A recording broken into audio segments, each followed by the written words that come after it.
Ok. Vocês queriam dar uma volta ao mundo em 5 anos, em princípio, só que em 3 anos ficaram aqui no Brasil. Pois é, porque a gente saiu de viagem, a gente se planejou durante 4 anos, planejamos roteiro, como seria o motorhome, planejamos tudo, menos uma pandemia.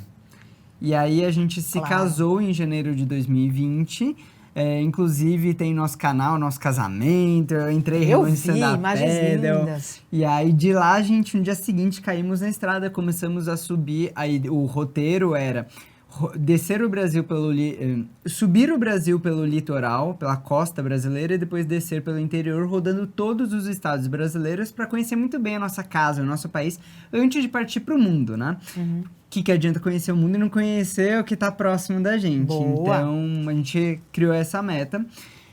E aí, quando a gente tava subindo, então, o litoral, quando a gente tava em Paraty, Pandemia. foi em março decretada a pandemia. Tudo parou. Vocês pararam em Paraty. Uhum. Paraty parou tudo. Parou. E a gente ficou 5 meses parados e basicamente assim, sem poder, né? Isolamento, a gente fala que foi 20 anos de casamento em alguns meses. Gente, recém-casados, vocês ficaram confinados dentro de um motorhome. A gente falou, se não separou ali, não separou Nunca não. mais. Agora tá fortalecido esse relacionamento. É verdade.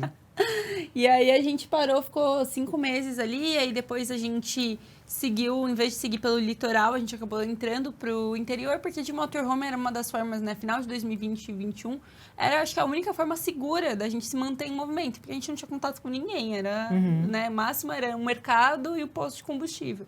E aí a gente resolveu, em vez de ir pelo litoral e pelo interior do país, justamente para o litoral tava muita gente, né, aglomeração. E a gente começou a ir pelo interior, só que a gente foi num ritmo muito mais devagar, parando. A pandemia surgia taxas altas, ficava em casa, ficava parado, ficamos mais um mês ali, outro mês em outro estado. Então a gente foi fazendo uma viagem muito mais lenta para ter segurança, né? E aí depois quando a gente tomou as vacinas, a gente tomou vacina uma em Manaus, a outra no Maranhão, a outra na Paraíba. E aí sim que a gente começou a voltar para um ritmo um pouquinho mais acelerado. Só que foi até bom a gente ter ido mais devagar e a gente foi entendendo que o nosso estilo de vida é na estrada. Pô, a gente passou por uma pandemia na estrada e a gente gostou de viver na estrada mesmo assim. A gente não sentiu falta de ter uma casa fixa num momento tão delicado. Então, a gente percebeu que a gente não precisa de ser em 5 anos essa volta ao mundo. A gente está 3 no Brasil, então pode ser em mais tempo mesmo, é um estilo de vida na estrada, vamos viver por muito tempo assim. E a gente descobriu ao longo do caminho muitas famílias. Por que a gente imaginou esses 5 anos inicialmente, essa meta? Porque nós queremos ter filhos. Né? Eu quero ser pai, quero ser o melhor pai do mundo, a Laís é a melhor mãe do mundo. E a gente pensou, bom, com qual idade é legal ter filhos? 32. A Laís, inicialmente, ela pensou com 32 anos. A gente já tinha 27 na época, quando a gente ia sair, 26, 27, isso. E a gente falou, bom, então vamos dar uma volta ao mundo em 5 anos. Mas aí, ao longo do caminho, na estrada, a gente passou a conhecer muitas famílias com criança, desde bebê de colo, menos de 1 ano, até crianças de 5, 10, 15 anos na estrada, de forma super saudável. E geralmente, a maioria, na verdade, das crianças que a gente conheceu, super extrovertidas, inteligentes, espertas, comunicativas, tipo, muito bem criadas. Até mais do que muitas que a gente conhece são criadas em apartamento, trancado aqui em São Paulo, outras cidades. A gente pensou, pô, é possível ter uma família, criar, né, ter uma vida na estrada, trabalhar ao longo do tempo também. A gente foi crescendo nas redes sociais, a nossa empresa foi crescendo. Hoje a gente tem alguns colaboradores que trabalham de forma remota com a gente, então a Traveleiros, a gente aparece aqui, mas temos uma equipe linda que trabalha com a gente também, dando apoio e tudo mais. Então, é possível empreender e ter uma família na estrada. Então, a gente pensou, não precisa ter mais prazo final. Porque eu não me vejo mais parado tendo uma vida convencional. Não me vejo. E também não imagino quando que a gente vai parar. Pode ser que em algum momento lá no futuro, daqui 10, 15, 20 anos, a gente fale, agora a gente agora já deu, ter né? uma casinha fixa, coisa do tipo. Mas pelo menos por enquanto, eu não imagino a gente parar. Então, esse estilo de vida aí vai durar. E essa volta ao mundo vai durar por muitos anos pela frente. Quando eu fiz a viagem de motorhome, eu estava com criança, meu filho na época com 6 anos, E eu pesquisei os campings. A gente foi daqui de São Paulo para Santa Catarina e eu pesquisei campings, paradas com segurança, porque a minha preocupação principalmente era por estar com criança. Vocês fazem essa pesquisa também ou vocês param aleatoriamente onde...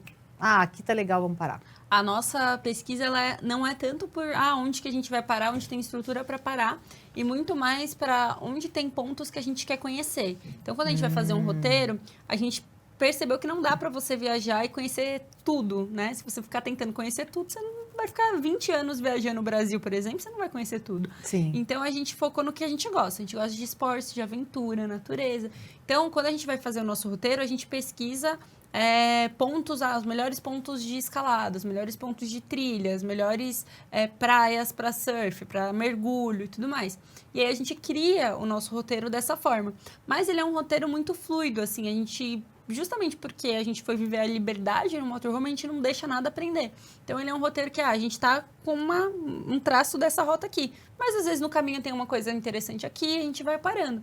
E aí, essa questão de onde a gente vai passar a noite, a gente vai vendo dia a dia mesmo. Não tem certinho, a gente vai parar nesse camping. Até porque camping não é um lugar que a gente geralmente pare com o motorhome. 99% do tempo a gente para na rua pública E mesmo. medo?